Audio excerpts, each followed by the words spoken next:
आगे तो लिख रहे थे तो 39 था। बैठिए आप लोग।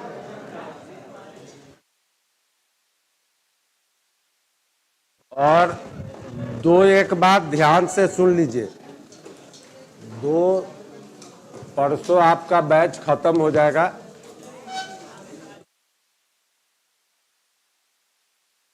तो आप लोग के क्लास में कुछ विद्वान हैं, तो उनकी विद्वता का मैं कद्र करता हूँ, लेकिन दूसरे बच्चे को, बहुत सारे बच्चे 4 साल 5 साल पढ़ाई छोड़ के आए हैं, दूर दराज के गांव से, जिला से, और वो एक पर्पस से आए हैं कि हमको रिजल्ट चाहिए। और मैं शिद्दत से बच्चों के रिजल्ट के लिए काम करता हूँ। हम कभी बोले नहीं कि हमने क्या है, क्या पढ़ा है, नहीं पढ़ा है, लेकिन जिस इंस्टीट्यूट से जो मैं हूँ, तो 40 बच्चे में 32 बच्चे 33 बच्चे हर साल बीपीएससी निकालते हैं। हम प्रचार करने और आपसे हमको सपोर्ट के लिए नहीं है, संस्था से जुड़ा हुआ। रंजीत सर सबके आइडियल है, तो उन्होंने कहा सर पढ़ा दो, मैंने कहा पढ़ा दूँ। टीचर्स का भी बात है, टीचर्स के कोचिंग का, तो इंडिया का बेस्ट इंस्टीट्यूशन है, उसका मैं फाउंडर मेंबर हूँ और आज भी पढ़ाता हूँ। कोई टीचर नहीं है जितना टीचर्स को सीटेट बीटेट जो एग्ज़ाम होता है, जितना मेरे पढ़ाए हुए बच्चे गए, वैसा टीचर पटना में आपको उतना लंबा एक्सपीरियंस वाला तिस्मार खां बहुत है, चीर देने वाले, फाड़ देने वाले। तो मैं एक हम्बुल रिक्वेस्ट है कि जो विद्वान लोग हैं ना, दूसरे बच्चों को दिग्भ्रमित मत करें। मुझे मालूम है कि हमारे पढ़ाने से एक क्वेश्चन गलत करा दूंगा तो तुम अपने को माफ़ कर लोगे, हम मरने के दिन तक माफ़ नहीं करेंगे। तो हम 35 साल के अनुभव के बाद भी हर चीज़ों को 2-4 किताब में देख के, समझ के, पढ़ के, तब तुम लोग के साथ उस चीज़ को बोलते हैं। यहाँ कुछ ल्यूसेंट यूरिटोरिया पढ़ के विद्वान बैठे हुए, उनको ये नहीं मालूम है कि उनका जन्म नहीं हुआ था तब से हम पढ़ा रहे, और यहाँ बच्चों को दिग्भ्रमित कर रहे हैं कि नोट्स गलत लिखा दिए कि महात्मा गांधी 21 साल बाद आए थे। हिस्ट्री तो नदारते हैं उनका, मैथ भी नदारत। कॉमन सेंस जिसको होगा, 93 में बंदा गया, 2015 में आ रहा है, 8 साल इधर है, 15 साल इधर है, कौना हिसाब से 21 साल होता है? कौना हिसाब से 21 साल होता है? और ठीक है, आप विद्वान हैं तो आप 21 साल जाके कीजिए ना, कीजिए। दूसरे को कम से कम दिग्भ्रमित तो मत कीजिए। नोट्स गलत लिखा रहे, जन्म नहीं हुआ उस दिन से तो पढ़ा रहा हूं, 2 बार जन्म लिए होंगे, उतना दिन पढ़ा दिए।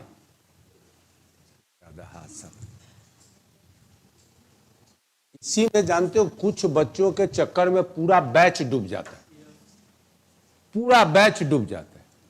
टीचर से और डॉक्टर से कुछ प्यार मोहब्बत में लिया जा सकता है, ढेर एटीट्यूड के साथ नहीं लिया जा सकता। दे देगा पॉइजन के इंजेक्शन में, राम नाम सब हो जाएगा। अरे गधा, तू अपने जानते हो, जानो ना भाई, पढ़ो। दूसरा को काहे कह रहे हो कि 21 साल होगा? कॉमन सेंस तो आईटीओ गेट पर छोड़ के आते हो।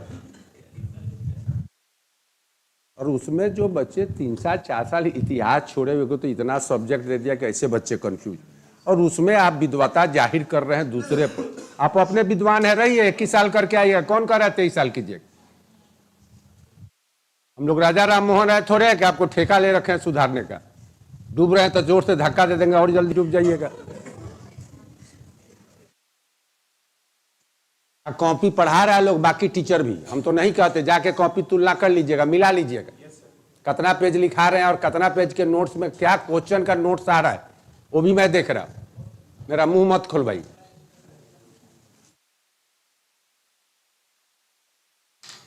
लिखो। सही मार्गदर्शन दिया जा रहा है, ईमानदारी से तो पच नहीं रहा।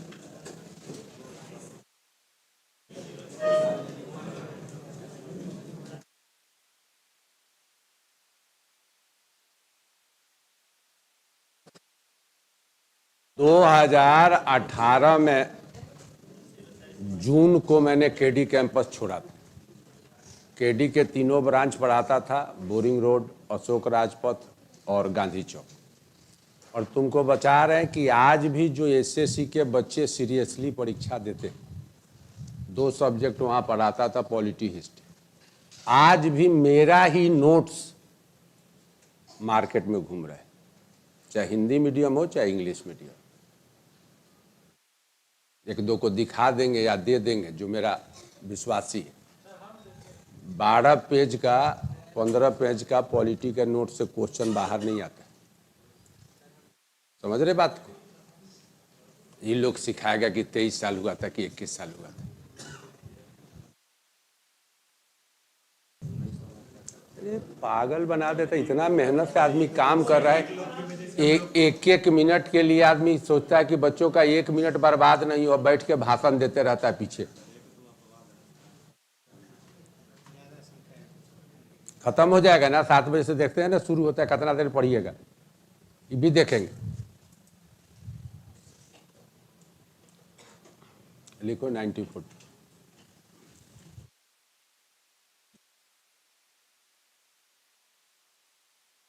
On the announcement of Mahatma Gandhi individual satyagrah started in all over India। Mahatma Gandhi के उद्घोषणा के बाद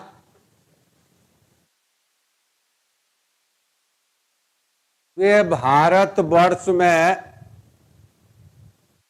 व्यक्तिगत सत्याग्रह शुरू हुआ। महात्मा गांधी के उद्घोषणा के बाद पूरे भारतवर्ष में व्यक्तिगत सत्याग्रह शुरू हुआ।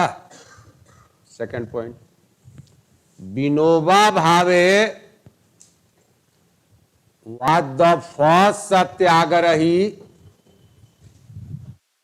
and Jawaharlal Nehru was the second। Vinoba Bhave प्रथम सत्याग्रही थे और जवाहरलाल नेहरू दूसरे सत्याग्रही थे। ब्रैकेट में मिसलेनियस का पॉइंट लिखना 3 ठो।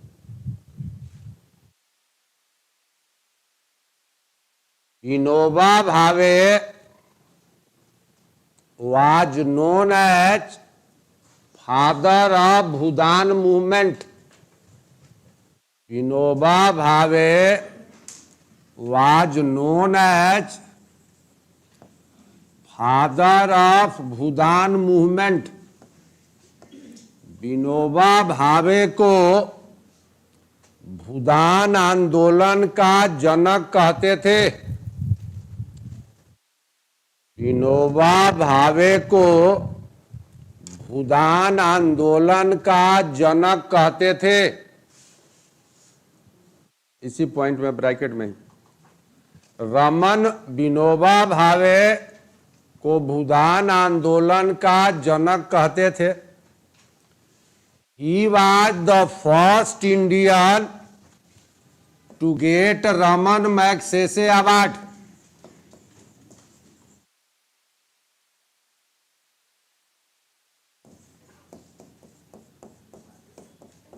वे प्रथम भारतीय थे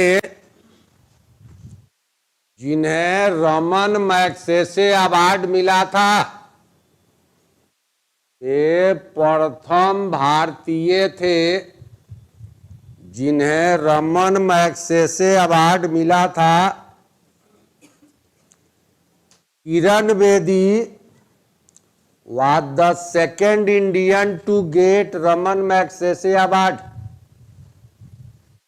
किरण बेदी दूसरी भारतीय थी जिनको रमन मैग्सेसे अवार्ड मिला था। ब्रैकेट बंद। किरण बेदी दूसरे भारतीय थी जिन्हें रमन मैग्सेसे अवार्ड मिला था। समझना एक लाइन, रमन मैग्सेसे फिलीपींस के प्रेसिडेंट थे, राष्ट्रपति थे। 1957 में एक हवाई जहाज एक्सीडेंट में उनका मृत्यु हो गया, तो उन्हीं के नाम से अवार्ड दिया जाता है। पूरे विश्व में सबसे बड़ा अवार्ड नोबेल प्राइज है। नोबेल प्राइज दो देश मिल के देता है, स्वीडन और नॉर्वे। अल्फ्रेड नोबेल स्वीडन के थे, डायनामाइट का खोज किया था, उन्हीं के नाम पर वो दिया जाता। 6 फील्ड में दिया जाता, शांति का, साहित्य का, अर्थशास्त्र का, भौतिकी का, रसायन का और मेडिसिन का। वैसा ही वो विश्व के किसी भी नागरिक को दिया जा सकता, विश्व में Nobel prize. Raman Magsaysay award सिर्फ एशिया के किसी नागरिक को दिया जाएगा, यूरोप के किसी नागरिक को नहीं दिया जाएगा, अफ्रीका को नहीं दिया जाएगा। इसलिए इसको नोबेल प्राइज ऑफ एशिया कहते हैं। ये भी 6 फील्ड में दिया जाता। समझ रहे बात को? तो प्रथम भारतीय लगभग हर साल, चूंकि एशिया के लोगों को देना होता है तो लगभग 1-2 साल कभी नहीं देता, एक भारतीय को मिल जाता। तो याद रखना है, इंपॉर्टेंट क्वेश्चन है। नेक्स्ट पॉइंट चलो। 1940 का दूसरा पॉइंट, फर्स्ट पॉइंट था व्यक्तिगत सत्याग्रह, second point Mohammad Ali Jinnah had first time demanded Pakistan on 23rd March 1940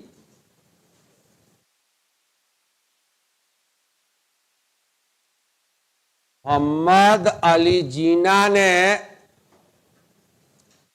23 मार्च 1940 को पाकिस्तान मांगा था। मोहम्मद अली जिन्ना ने 23 मार्च 1940 को पाकिस्तान मांगा था।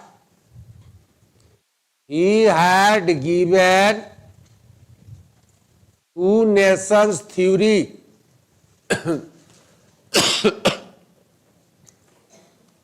उन्होंने 2 देशों का सिद्धांत दिया था। उन्होंने 2 देशों का सिद्धांत दिया था। इसको अंडरलाइन कर। The word Pakistan was given by रहमत अली। पाकिस्तान शब्द रहमत अली ने दिया था। पाकिस्तान शब्द रहमत अली ने दिया था। Muhammad Iqbal is known as father of Pakistan। Muhammad Iqbal को पाकिस्तान का जनक कहते हैं। मोहम्मद इकबाल को पाकिस्तान का जनक कहते हैं।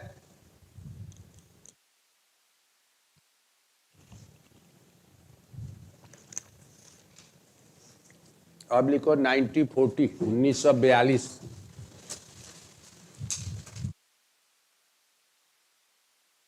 बयालीस का फर्स्ट पॉइंट, इसमें भी दो घटना है।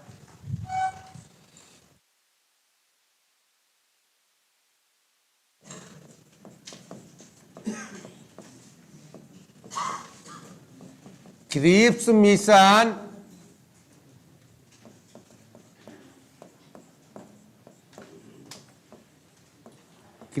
Mission came India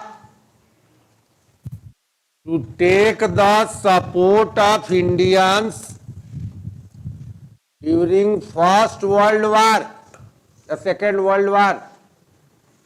Cripps mission came India to take the support of Indians during Second World War. द्वितीय विश्व युद्ध में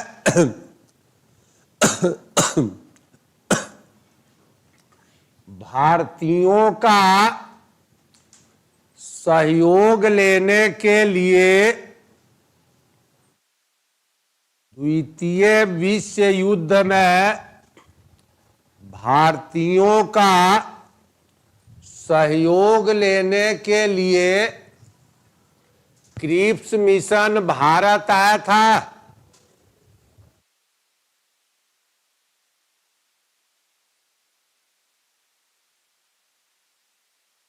M.K. Gandhi said about Cripps mission, Mahatma Gandhi ने क्रिप्स मिशन के विषय में कहा था। महात्मा गांधी ने क्रिप्स मिशन के विषय में कहा था, post dated cheque, post dated cheque. Mahatma Gandhi ने क्रिप्स मिशन के विषय में कहा था, पोस्ट डेटेड चेक। बोर्ड पर लिखा हुआ। अब लिखो 42 का दूसरा पॉइंट।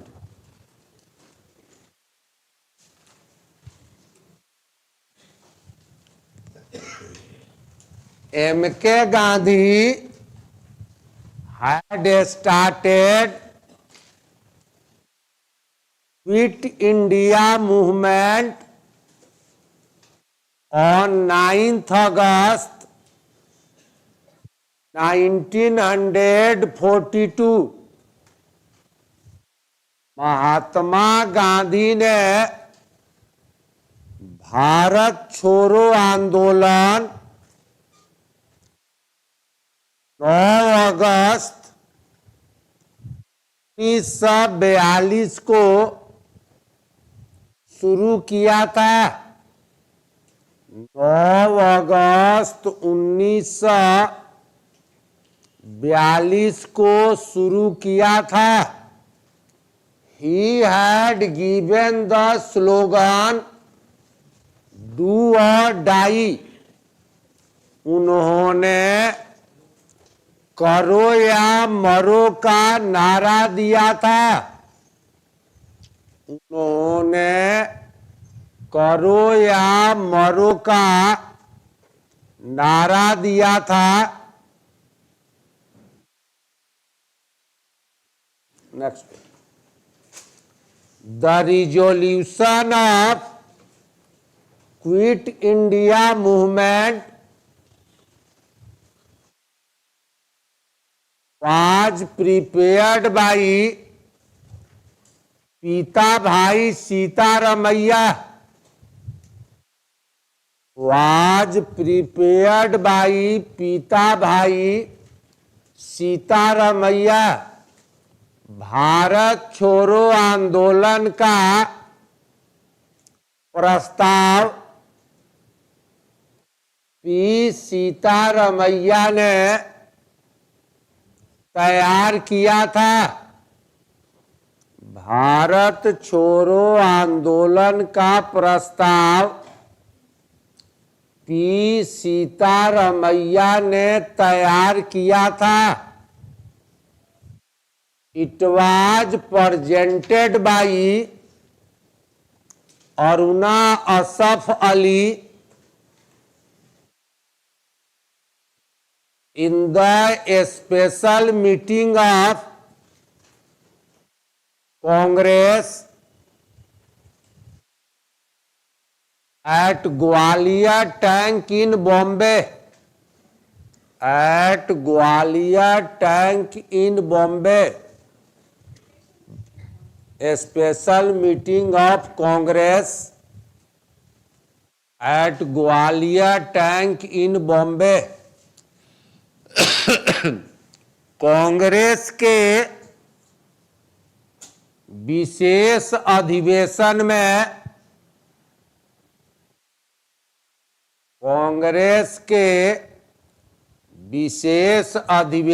में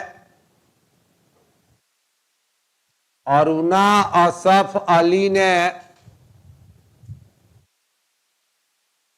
महाराष्ट्र के ग्वालियर टैंक में प्रस्तुत किया था।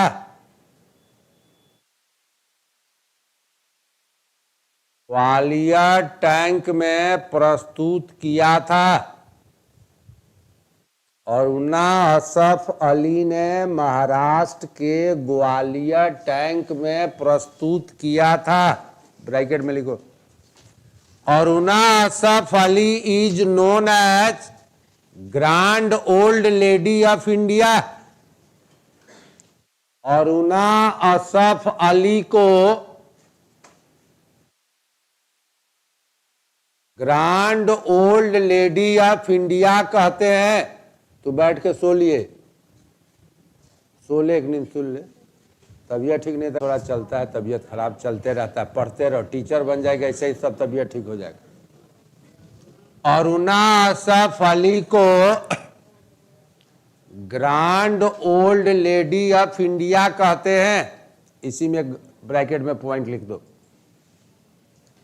Madam Bhikaji Cama is known as mother of Indian revolution. Madam Bhikaji Cama is known as mother of Indian revolution. Madam Bhikaji Cama को भारतीय क्रांति का जननी कहते हैं। मैडम भीकाजी कामा को भारतीय क्रांति का जननी कहते हैं। इसको अंडरलाइन कर दो, ये सब क्वेश्चन बार बार पूछता है। ब्रैकेट बंद करो। भारतीय क्रांति का जननी कहते हैं।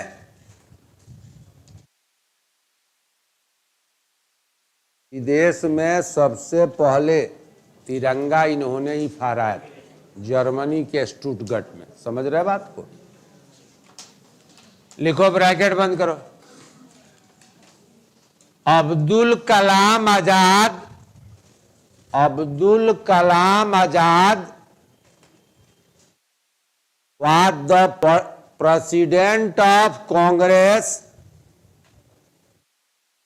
in the meeting of Gwalior Tank. Gwalior tank के सभा में अब्दुल कलाम आजाद कांग्रेस के अध्यक्ष थे।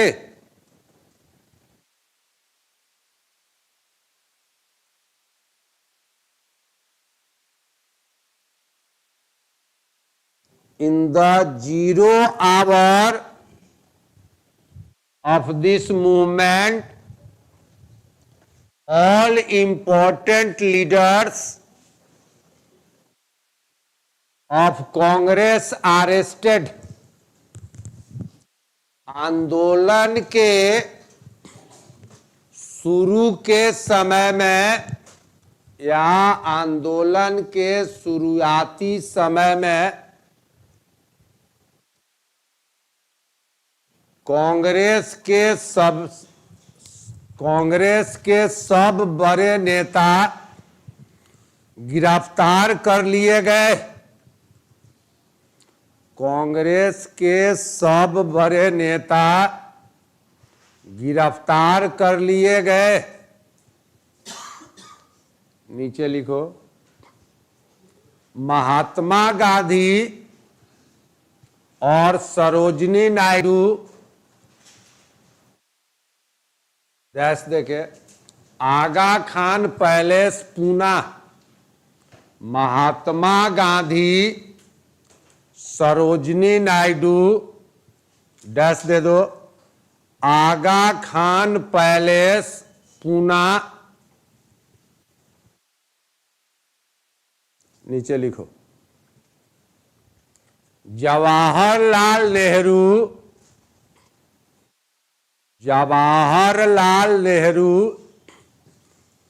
जेबी कृपलानी, जवाहरलाल नेहरू, जेबी कृपलानी,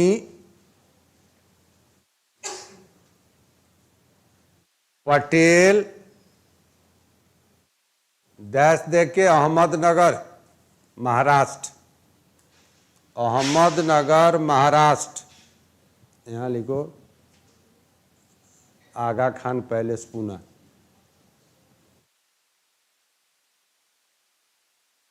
महाराष्ट्र, अहमदनगर महाराष्ट्र। डॉक्टर राजेंद्र प्रसाद, डैश देके नीचे, हाँ, डॉक्टर राजेंद्र प्रसाद, सामने बांकीपुर पटना। डॉक्टर राजेंद्र प्रसाद, डैश देके, बांकीपुर पटना। Jayaprakash Narayan, central jail Hazaribagh. जयप्रकाश नारायण, केंद्रीय जेल हजारीबाग। ब्रैकेट में, he and his friends had broken the wall of jail and fled on the eve of Diwali, and fled away on the eve of Diwali. Jayaprakash Narayan और उनके दोस्तों ने दिवाली के दिन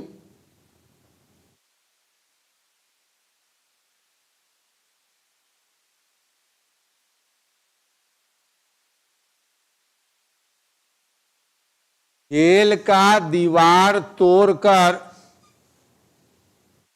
वे लोग भाग निकले।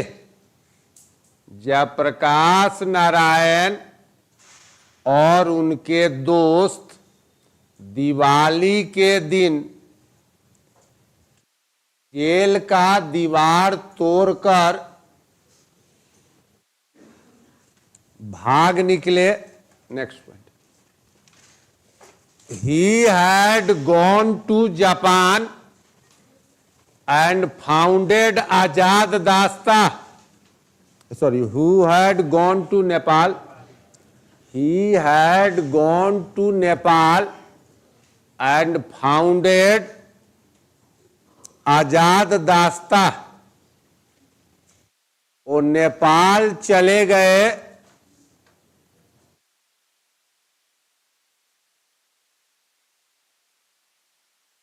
और वहां पर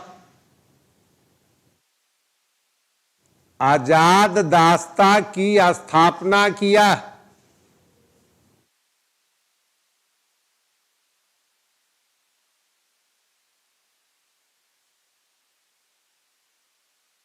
next, Ram Manohar Lohia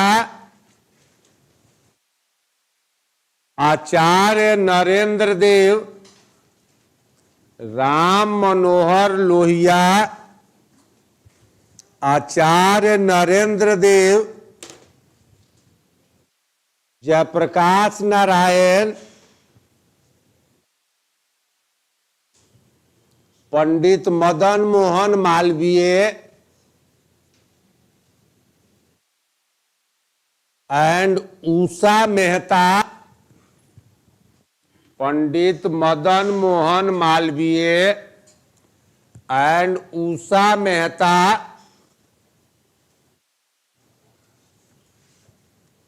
had led this movement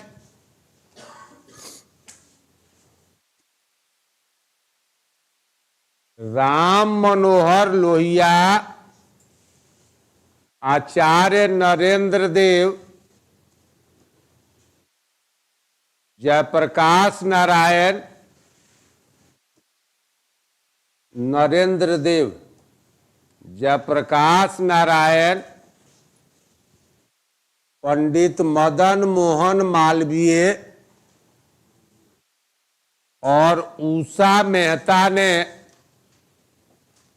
इस आंदोलन का नेतृत्व किया था।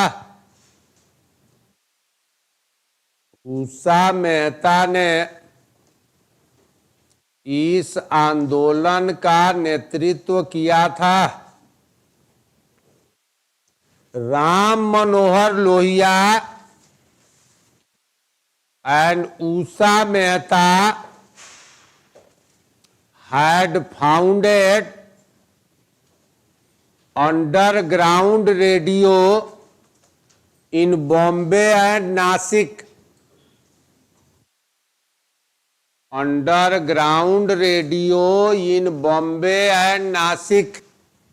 राम मनोहर लोहिया और उषा मेहता ने बॉम्बे और नासिक में भूमिगत रेडियो की स्थापना किया था। भूमिगत, बॉम्बे और नासिक में भूमिगत रेडियो की स्थापना किया था।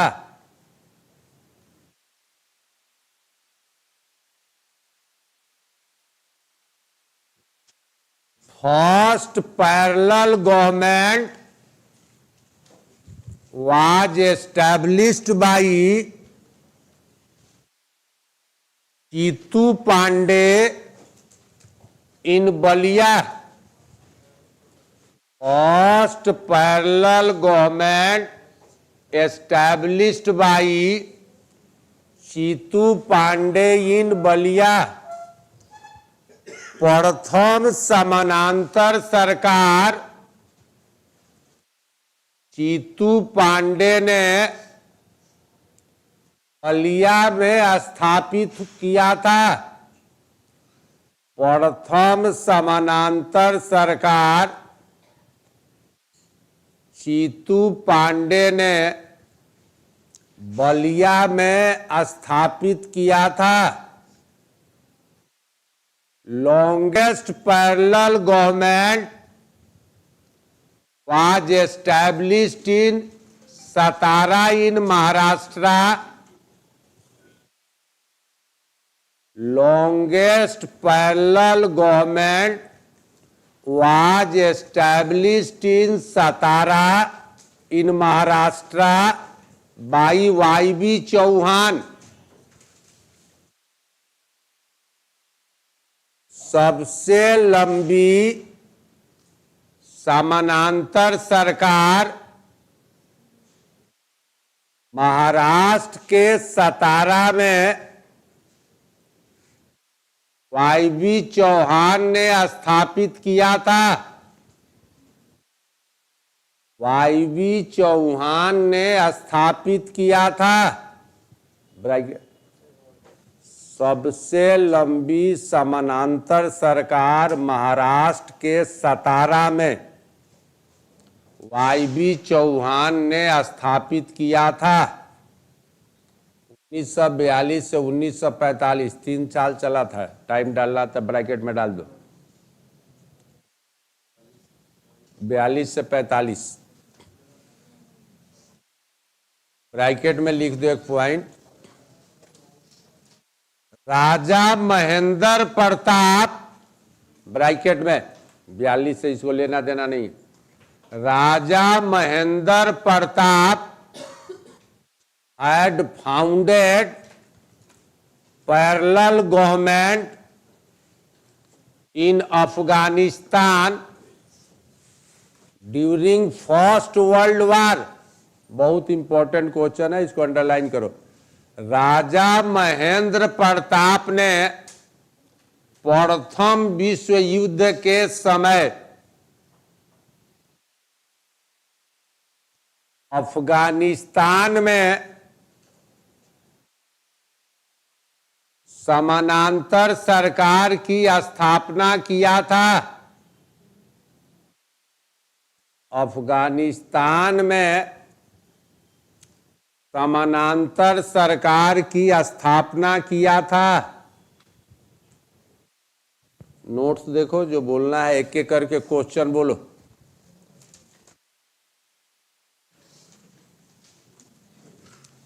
प्रथम समानांतर सरकार की स्थापना किया था।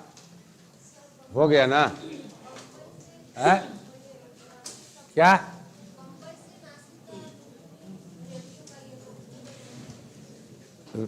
राम मनोहर लोहिया और उषा मेहता ने बॉम्बे और नासिक में भूमिगत रेडियो की स्थापना किया। जमीन में छिपा के अंग्रेजों से, अंडरग्राउंड लोग आज हो जाता है ना घर में, तो भूमिगत हो जाता। मतलब अंग्रेजों के सामने तो रेडियो स्टेशन बना नहीं सकते। आज ऑल इंडिया रेडियो है पटना के पास, गांधी मैदान के पास रेडियो स्टेशन। तो ऐसे इन्होंने छिप कर, चुरा कर रेडियो स्टेशन बनाया। एक मिनट बेटा। हाँ, नहीं मालूम। हाँ, पोस्ट डेटेड चेक का मतलब हुआ कि काम आज करो आप, सैलरी 6 महीना बाद मिलेगी। जैसे सुनो बात को, प्रथम विश्व युद्ध में भारत ने अंग्रेजों को तन मन धन तीनों से सहयोग दिया और जिसका अच्छा रिजल्ट रहा अंग्रेजों के फेवर में। हम लोग को तो कुछ नहीं मिला, लेकिन अंग्रेजों को बहुत मदद मिली। तो द्वितीय विश्व युद्ध में जब हार रहे थे तो अंग्रेज चाहते थे कि भारत फिर शामिल हो जाए। हमारे पास बहुत जनसंख्या था, बहुत सैनिक थे लड़ने मरने के लिए। तो कांग्रेस पार्टी कहती थी कि हम युद्ध में क्यों जाए, हमारा जर्मनी से क्या दुश्मनी, हमारा जापान कौन सा खेत काट लिया है गेहूं का कि हम जाए उससे लड़। तुम्हारा लड़ाई है, तुम समझो। हमको जापान से, जर्मनी से, इटली से भैया कोई दिक्कत नहीं। लड़ाई आपने शुरू की, आप लड़ी। वो कहते थे कि मदद करो। तो कांग्रेस ने कहा कि हमको क्या फायदा होगा, कुछ अधिकार दो तो हम मदद करें। एक हाथ दो, एक हाथ लो।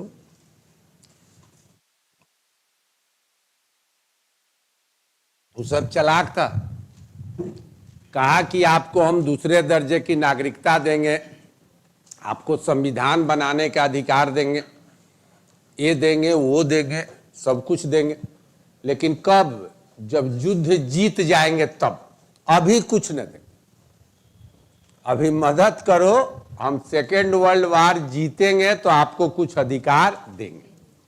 तो महात्मा गांधी कहा कि भैया इस पे मदद नहीं, ये तो पोस्ट डेटेड चेक हो गया ना, कि भाई आज हम काम करें आपके लिए, कल जीत जाए, नहीं दीजिएगा तब हम क्या करें। आज भी लड़ाई लड़ रहे हैं, कल भी लड़ाई लड़े। अभी कुछ देना है तो दीजिए, हम मदद करेंगे, नहीं दीजिएगा तो नहीं मदद। ये नहीं कि आज हमने आपके यहाँ काम किया मजदूरी और आपने कहा कि ठीक है मजदूरी तो कर दिया 5 दिन, आपका 500 रुपया, ये चेक ले लो, 6 महीना बाद जाके निकाल ले। चेक लेके गया, पता चला सिग्नेचर ही नहीं मिला, ओकरा अकाउंट में पैसे नहीं, तो क्या हो? तो इसलिए महात्मा गांधी ने, क्वेश्चन आता है, बहुत बार आया है कि क्रिप्स मिशन को पोस्ट डेटेड चेक किसने कहा था? पीडीसी, तो महात्मा गांधी। और हाँ बोलिए।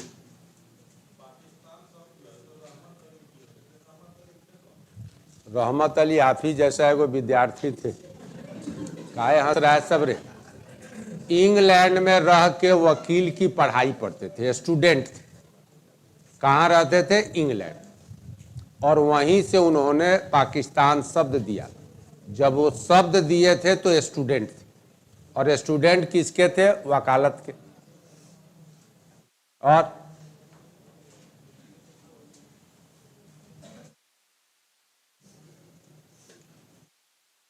जल्दी बोलो, जो बोलना है बोलो, पंचवर्षीय योजना मत बनाओ।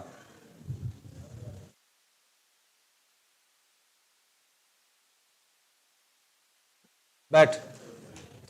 समानांतर सरकार, कल भी हम समझाए थे कि नक्सलवाद का, नक्सलाइट का हमने उदाहरण दिया कि भैया आज हमारी सरकार है बिहार में, झारखंड की सरकार झारखंड में, लेकिन वहां जो नक्सलाइट है वो बेटा अपनी सरकार चलाता, वो इनके कायदे कानून नहीं मानते। वो कहते हैं कि भाई हमको संविधान में विश्वास नहीं, आपने हमारा सब कुछ ले लिया तो हम तो अपनी लड़ाई लड़े। तो वहां ये हुआ कि समानांतर सरकार, एक सरकार तो अंग्रेजों की चल रही थी, उनका कायदा कानून था, वो देश में, जगह में, जिला में, राज्य में चलता था। इन लोगों ने कहा कि भैया आपकी सरकार तो है, हमारी सरकार भी है, हम आपका बात नहीं। जैसे बलिया एक डिस्ट्रिक्ट, तो बलिया में आज भी बलिया का जो मेन चौराहा, जैसे हम लोग यहाँ गांधी मैदान है, मेन है पटना का, तो बलिया का जो चौक है वहां पर आज भी चीतू पांडे का मूर्ति पत्थर का लगा हुआ, आज भी। तो अभी 2-3 महीना पहले गया था तो मैं देख के आया था। तो इन्होंने कहा कि भैया सरकार का आदेश है कि जो भी दुकानें मार्केट में है, बिजनेस परमिसेस है, ये रात के 7 बजे बंद हो जाता। उन्होंने कहा कि भैया नहीं, हम तो 9 बजे के पहले नहीं बंद करते, आपको जो करना है करो। तो कानून क्या हुआ? 2 हो गया। ब्रिटिश गवर्नमेंट का कानून है कि 7 बजे तक ही दुकान खुले, पैरेलल गवर्नमेंट हुआ कि 9 बजे। और लोकल लोग थे, वो भी आज़ादी चाहते थे, तो दुकानदारों ने कहा कि भैया ठीक है, मर जाएंगे लेकिन खोलेंगे 9 बजे तक। समझ रहे बात को? वो कहते हैं कि आज 144 इस एरिया में लगा, 4 आदमी 5 आदमी से अधिक इकट्ठा नहीं हो सकता, 144 चल, आप ग्रुप नहीं बना सकते। वो कहते थे भैया हम तो ग्रुप 500 का बनाएंगे। अब क्या करोगे? एक ही काम करोगे, गोली चलाओगे, चला दो, हम तो मरने के लिए तैयार। भाई यहां देखो, सचिवालय के सामने शहीद स्मारक, 1942 में डब्ल्यू आर्चर पटना का डीएम था। कितना खासकर बिहारियों के दिमाग में स्वतंत्रता के प्रति लगाव था कि 15 साल 16 साल मैक्सिमम उम्र थी। Ram Mohan Roy seminary, Miller school R block के पहले थोड़ा सा, पटना कॉलेजिएट, पुनपुन का एक स्कूल के 7 बच्चों ने तिरंगा को फहराने के लिए अपनी जान गंवा दी। तिरंगा जो उसका जैक फ्लैग होता था अंग्रेजों का, वो लगा हुआ था, उसको हटा के उसमें तिरंगा लगा देता। जैसे बच्चे बढ़े, पुलिस ने गोली चला दी। पहला मर गया, गिर गया, तो गिरने के पहले दूसरे दोस्त को थमा दिया, उसको गोली लगी, वो गिर गया, मर गया, तो तीसरे को थमा दिया, सातवां मरते मरते तिरंगा फहरा दिया, 7 लोग मरे। 2 सारण के थे, 2 पटना के थे, 1 गया के थे, 1 भागलपुर के थे। समझ रहे बात को? 7 बच्चे, सब 10th 12th के स्टूडेंट। आज देखो शहीद स्मारक, उनका 7 का फोटो बना हुआ है, लास्ट वाले के हाथ में झंडा। तो इतना लोगों का बलिदान के बाद आपको मिला। तो यही चीज हुआ कि सरकार कह रही है कि जैक झंडा मत उतारो, एक कहे कि नहीं हम तो उतार के तिरंगा लहराएंगे, जिसमें 7 लोगों की जान गई। तो ये हुआ पैरेलल गवर्नमेंट। समझ में आया बेटा? ऐसे तो लो है विद्वान, जाने के बाद कहेगा कि सब गलती लिखा दिया। और बोलो।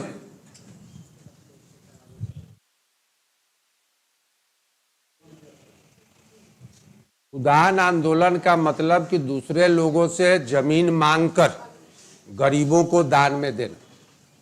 मान लो जिसके पास अधिक जमीन है, जमींदार है, 500 एकड़ जमीन है, उससे विनोबा भावे ने हाथ जोड़ के 100 एकड़ मांग ली, दान दे दिया। भूमि दान, भूदान। समझ रहे बात को? और ऐसे भी लोग थे, आज भी कुछ है जिनको 1 कट्ठा भी जमीन नहीं। तो जिनको जमीन नहीं था वो 100 एकड़ में 5-5 एकड़ 20 गरीबों को बांट दिए। ये हुआ भूदान आंदोलन। इसी से महात्मा गांधी, विनोबा भावे को रमन मैग्सेसे अवार्ड मिला। ये आंध्र प्रदेश के पूचम पहली से इन्होंने शुरुआत किया था। समझ रहे बात को? पहला जगह जहां से भूदान मूवमेंट उन्होंने शुरू की। इधर क्या बोला था, कौन बोलो?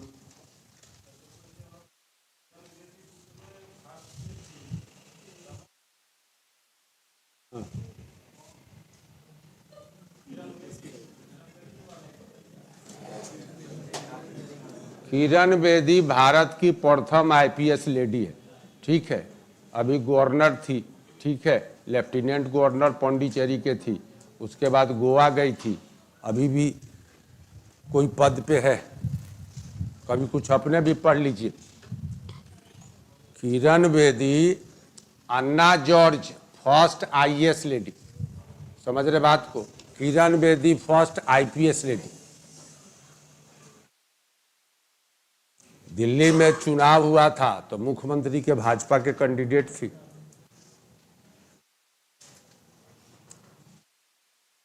हेडिंग दो 1943। पहला महिला जो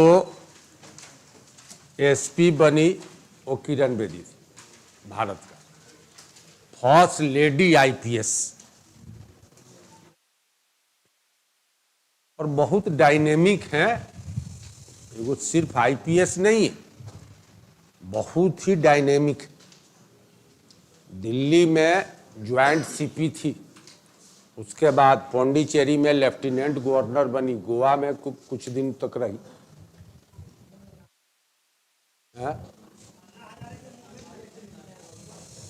इनडायरेक्टली सपोर्ट किया था।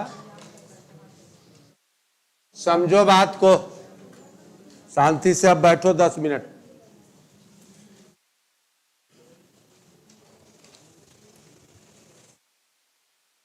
सुभाष चंद्र बोस ने 1920 में अपना डीएम का नौकरी छोड़ा था और कांग्रेस ज्वाइन किया। चित्तरंजन दास सुभाष चंद्र बोस के राजनीतिक गुरु थे, पॉलिटिकल टीचर थे।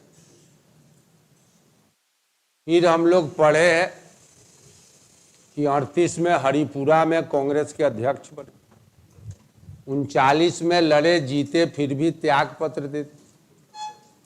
तो उसी के बाद एक इन्होंने अपना पार्टी बनाया, फॉरवर्ड ब्लॉक, और आज भी ये पार्टी है, कम्युनिस्ट माइंडेड पार्टी है, चुनाव लड़ती, जैसे केरल में, अरुणाचल प्रदेश, पश्चिम बंगाल, जहाँ कुछ कम्युनिस्ट का वोट है उस सब जगह पर आज भी फॉरवर्ड ब्लॉक चुनाव लड़ती थी। तो इन्होंने अपना इंटेंशन क्लियर कर दिया था कि भाई अंग्रेजों को अल्टीमेटम दिया जाए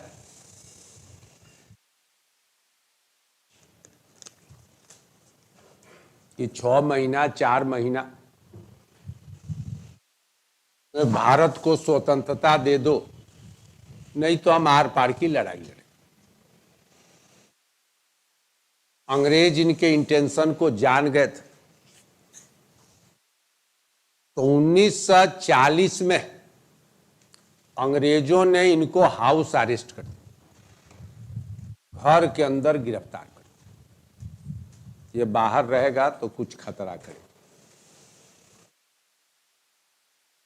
इनका जन्म तो उड़ीसा के कटक में हुआ था, बंगाली परिवार था, उड़ीसा में जन्म हुआ, लेकिन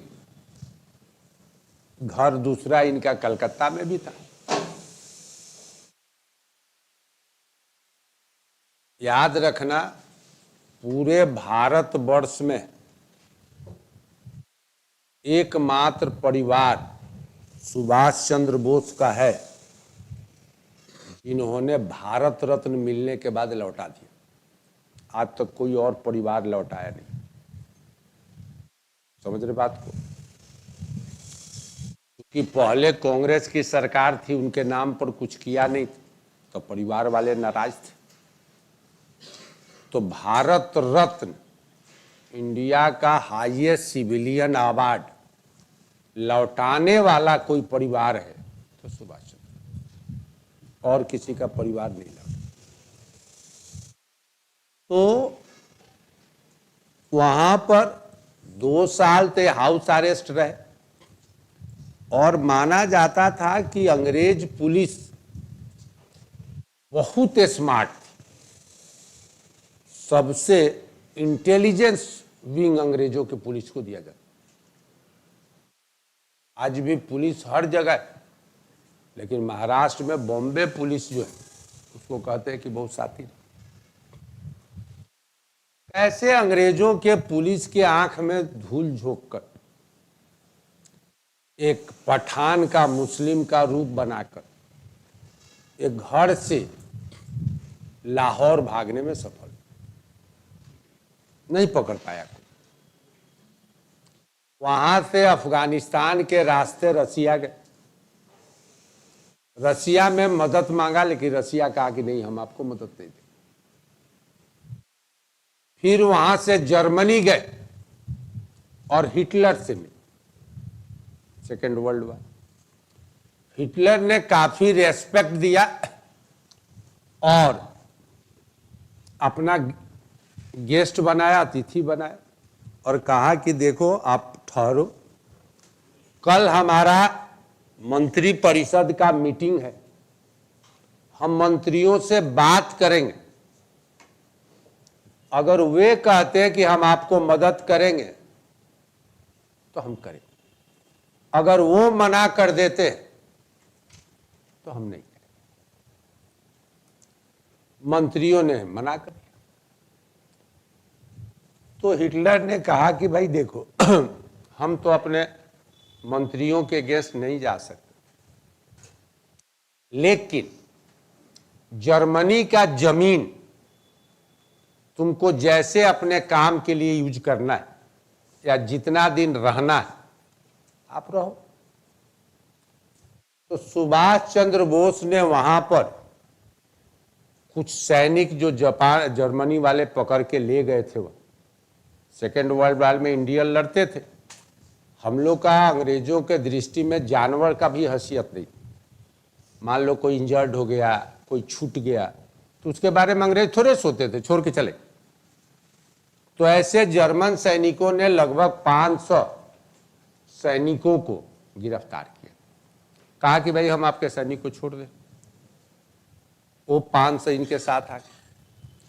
तो वहां पर इन्होंने एक सेना बनाया, मुक्ति बाहिनी, इंडियन लीजन, LEIGON, और उन्हीं सैनिकों ने सुभाष चंद्र बोस को नेताजी का उपाधि दिया। वहां पे उन्होंने जर्मनी में आजाद रेडियो की स्थापना की। चूंकि बर्लिन में किया कैपिटल में, तो उसको बर्लिन रेडियो भी कहते। समझ रहे बात को? तो वहां से जब रेडियो से अनाउंस वगैरह करने लगे, कुछ कुछ बातें करने लगे भारतीयों को कि जो आप विदेश में हो यूनाइट हो, तो उसी में जापान में रास बिहारी बोस थे, 1912 में लिखाया था, जो भाग गए थे। और जापानियों ने 50,000 के आसपास इंडियन सैनिकों को सिंगापुर, अंडमान निकोबार में गिरफ्तार किया, ले गए थे जापान पकड़ के। सब उनको छोड़ दिया था। उनमें सीनियर मोस्ट लीडर थे कैप्टन मोहन सिंह। एक्चुअली आजाद हिंद फौज जो है एक कैप्टन मोहन सिंह का ब्रेन चाइल्ड है, उन्हीं के दिमाग का उपज। समझ रहे बात को? तो इनको पता चला कि सुभाष चंद्र बोस जर्मनी में, तो इन लोगों को काफी खुशी हुई। ये लोग जर्मनी से सुभाष चंद्र बोस को जापान लाए। जापान इन सब लोगों को मिले, तो सीनियर मोस्ट लीडर वो थे। तो उन्होंने कहा कि भैया आप बनाओ संगठन, हम लोग लड़ाई लड़ेंगे आर पार का, जो आप चाहते हैं वही करेंगे, हथियार उठाएंगे।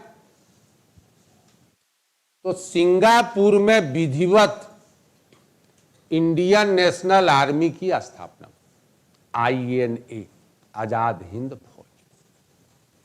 यहीं से सुभाष चंद्र बोस ने जय हिंद, दिल्ली चलो, तुम मुझे खून दो मैं तुम्हें आजादी दूं, ये 3 नारा दिया।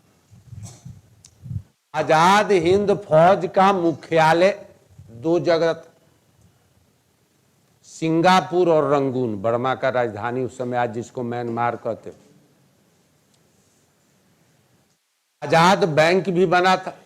अगर रियल में देखा जाए तो पहला नोट छापने का काम भारत के लिए आजाद बैंक ने किया था, जिसमें सुभाष चंद्र बोस का फोटो था। समझ रहे बात को? 4 रेजिमेंट थी, Gandhi regiment, Subhash regiment, Jawahar regiment और झांसी रेजिमेंट। 4 बटालियन था, 4 सैनिक, महिला battalion Jhansi regiment. Subhash regiment के कैप्टन थे शाहनवाज। गांधी रेजिमेंट के PK सहगल, जवाहर रेजिमेंट के गुरुबख्श सिंह ढीलन और झांसी रेजिमेंट के लक्ष्मी सहगल। संयोग से देखो लक्ष्मीबाई लक्ष्मी सहगल नाम भी मिले।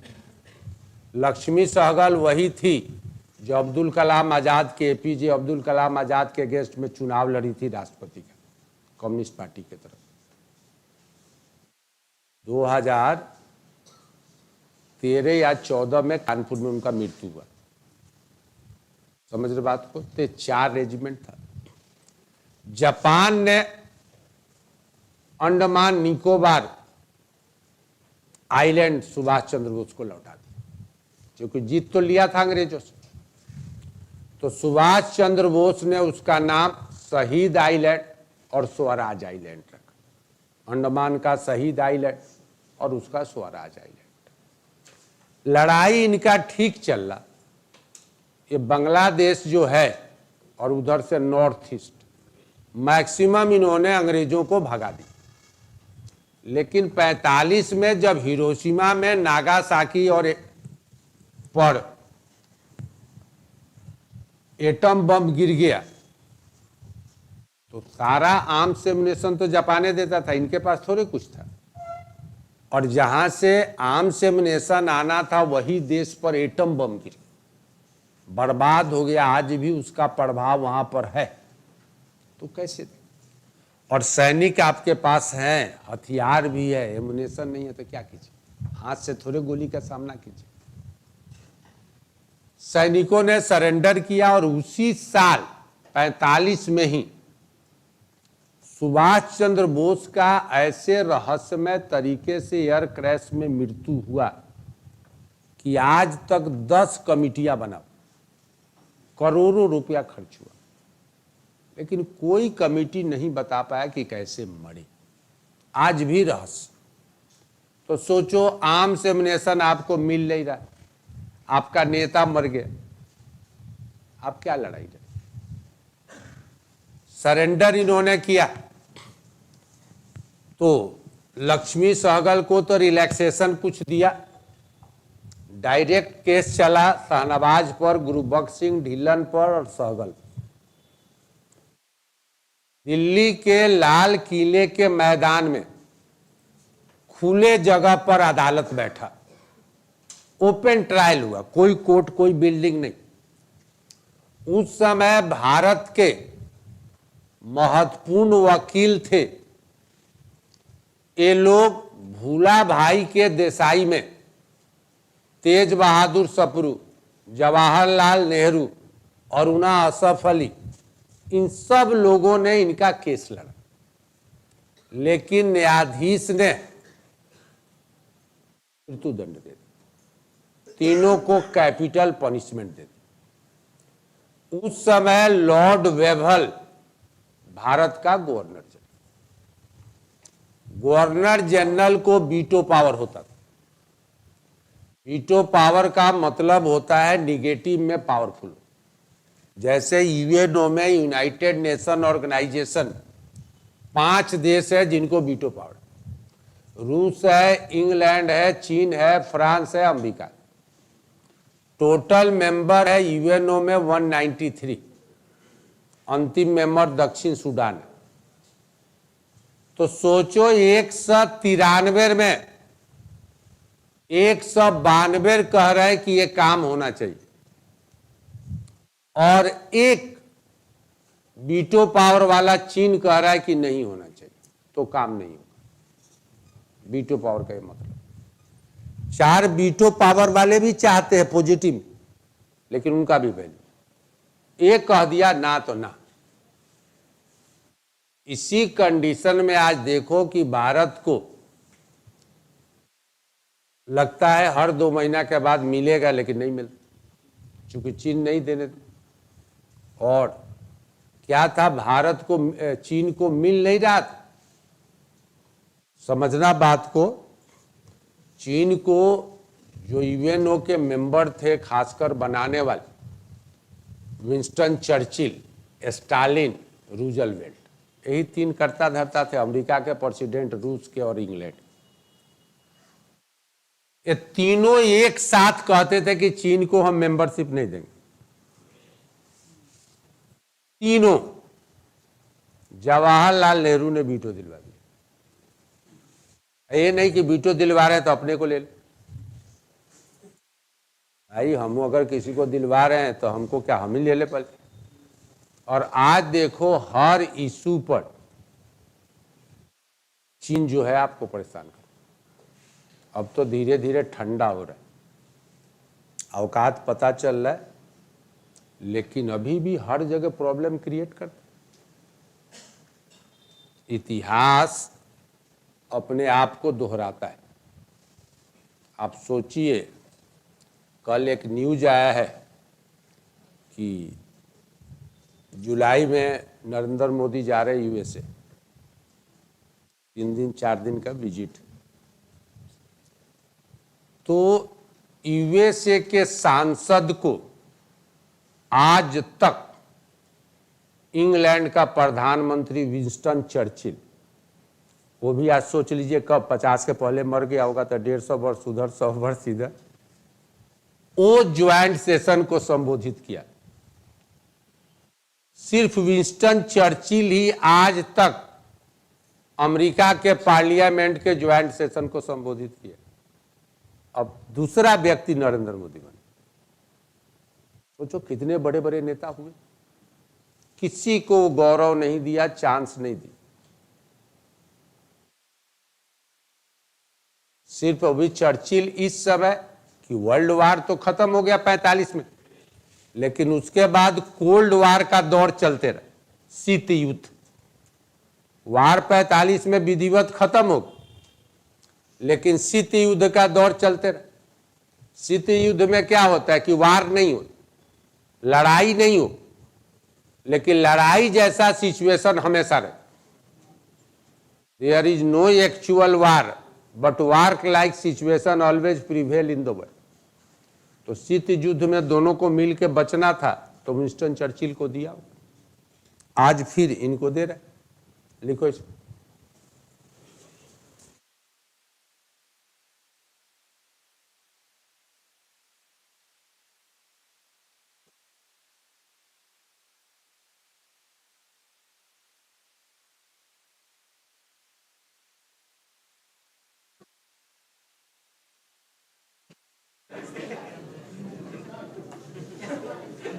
इसका बाल काट दो, सब इतना प्रॉब्लम हो रहा है। क्या करे, तू लोग आगे कर ले थोड़ा फिर है?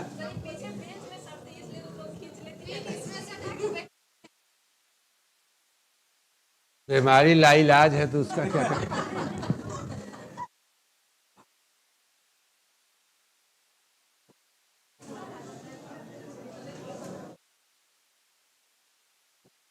लिखो, चलो बैठो सब। सबका समस्या का समाधान नहीं होता। 1943 में लिखो, CR Das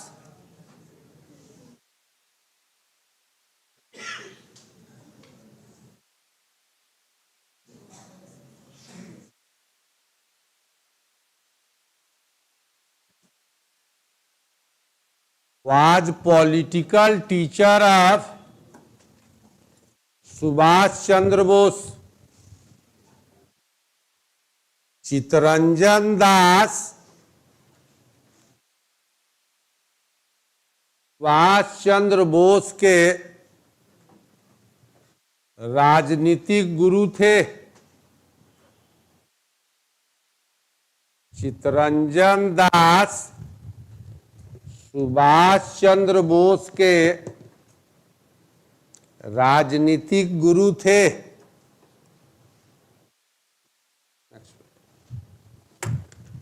He had founded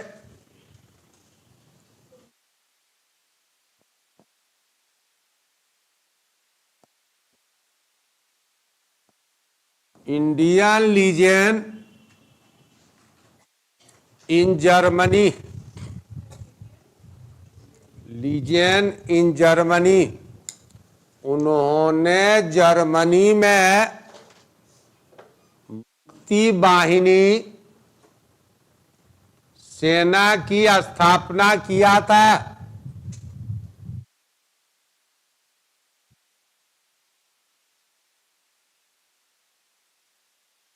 मुक्ति वाहिनी सेना की स्थापना किया था।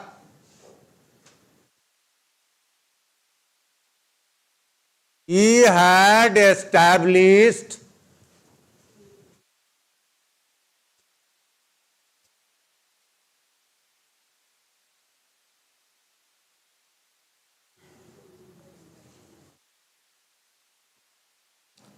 आजाद radio.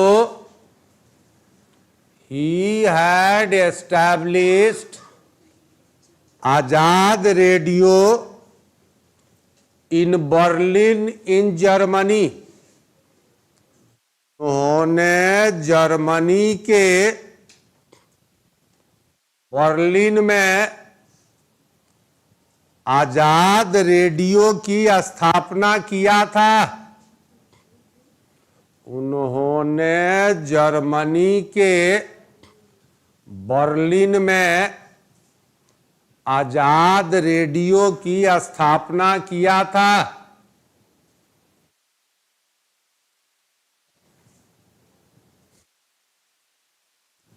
The soldiers of Indian legion, the soldiers of Indian legion had given the title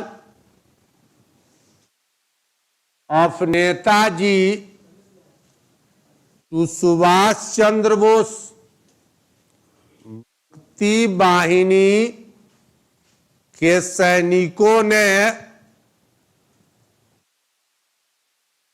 Subhash Chandra Bose को नेताजी का उपाधि दिया था। मुक्ति वाहिनी के सैनिकों ने सुभाष चंद्र बोस को नेताजी का उपाधि दिया था। Indian national army INA was the brainchild of Captain Mohan Singh. INA was brainchild of Captain Mohan Singh. आजाद हिंद फौज कैप्टन मोहन सिंह के दिमाग का उपज था। आजाद हिंद फौज कैप्टन मोहन सिंह के दिमाग का उपज था। रास Bihari Bose had huge contribution. Ras Bihari Bose had huge contribution in the establishment of INA. Azad Hind फौज की स्थापना में रास बिहारी बोस का अहम योगदान था या महत्वपूर्ण योगदान था। आजाद हिंद फौज की स्थापना में रास बिहारी बोस का महत्वपूर्ण योगदान था।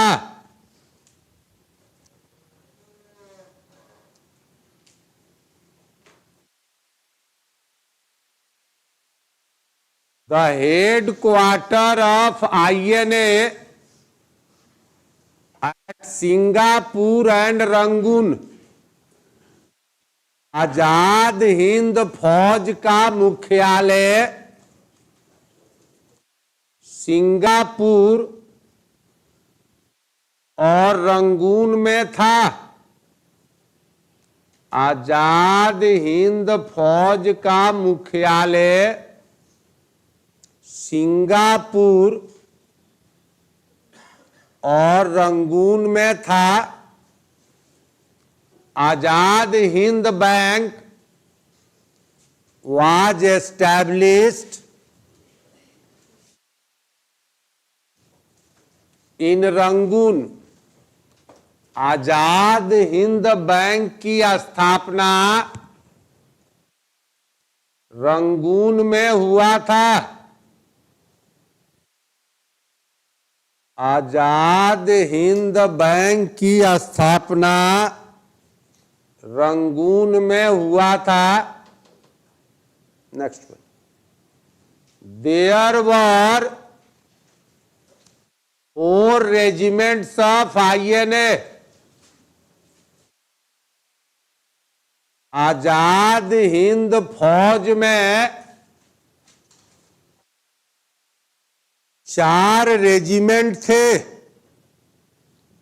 There were 4 regiments in INA। Azad Hind फौज में 4 रेजिमेंट थे। नीचे लिखो Subhash regiment,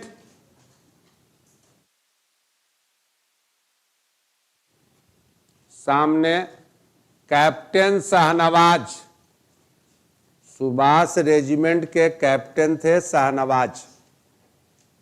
second, Gandhi regiment P K Sehgal.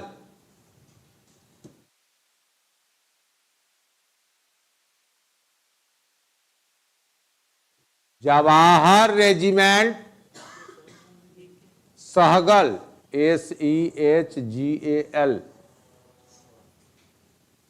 Jawahar regiment Gurubaksh Singh Dhillon, Gurubaksh BAKSH Singh Dhillon, Punjabi थे, गुरुबख्श सिंह ढीलन। झांसी रेजिमेंट लक्ष्मीबाई, लक्ष्मी सहगल। झांसी रेजिमेंट लक्ष्मी सहगल। देखो IAS का ब्रेन देखना, IAS का ब्रेन कितना काम करता। ये कोई बना देता IAS ने, एक काम कैप्टन मोहन सिंह भी कर लेते, रास बिहारी बोस भी कर लेते। उस समय भारत में जो मेन 3 धर्म था, तो मुस्लिम को इन्होंने शाहनवाज को उठा लिया, सहगल को हिंदू सेक्शन से ले लिया, ढीलन को सरदार सिख, अब 50% महिला लक्ष्मी सहगल को ले ले। देखो बहुत साधारण चीज है, किसी को बना दिया बना दी, लेकिन इसमें बुद्धि देखो, और इसका रिजल्ट 1945 में इस बुद्धि का दिखाई दिया, जब इनको छोड़ के उन तीनों को फांसी का सजा हुआ, तो लगता है कि भारत में इतना बड़ा एक इशू के लिए एकता भारत कभी नहीं दिखाई। माने सोचो कि गवर्नर जनरल को भारतीयों के लिए वीटो पावर प्रयोग करना पड़ा। उसने न्यायाधीश के आदेश के खिलाफ जाकर, न्यायाधीश भी अंग्रेज था, एक अंग्रेज के खिलाफ गया, चूंकि इसका टेम्परामेंट इस आंदोलन का देखते हुए, और वीटो पावर लगाया कि नहीं भैया कैपिटल पनिशमेंट नहीं, आजीवन कारावास। मतलब मृत्यु दंड को आजीवन कारावास में बदल दिया। 45 के बाद है, 47 में आजादी मिल गया, सब लोग आजाद हो।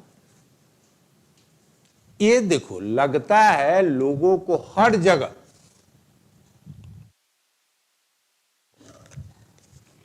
कि कुछ करने के लिए अलग तरीका, पास करने के लिए, पढ़ने के लिए अलग सिस्टम, अलग नहीं, छोटी छोटी चीजों को देखना। यहां देखो बनाने के लिए किसी को बनाया जा सकता था, बंगाली थे, बंगाली को बना लेते, चारों बंगाली बन जाता कैप्टन। आज वाला के बात रहता तो बाप दादा ससुर सास दामाद सब बन जाते। 4 लोग को लिया, देखो चारों सेक्शन, सबसे अधिक हिंदू थे, उसके बाद मुस्लिम थे, उसके बाद सिख थे, और सब में आधा महिलाएं। इससे क्या हुआ कि जब इन लोग का मृत्यु दंड का सजा सुनाया गया, तो एक टेम्परामेंट में पूरे भारतवर्ष में विरोध हुआ, एक पेज से। और सोचो कि ये टेम्परामेंट ने भारत के गवर्नर जनरल को बाध्य किया कि आप अपना वीटो पावर, जो आज तक अंग्रेजों के लिए प्रयोग करते थे, अपने लिए कर, आप एक बार हम लोग के लिए करके देखो। और तब लॉर्ड वेबल ने वीटो पावर लगाया और मृत्यु दंड को आजीवन कारावास में बदल।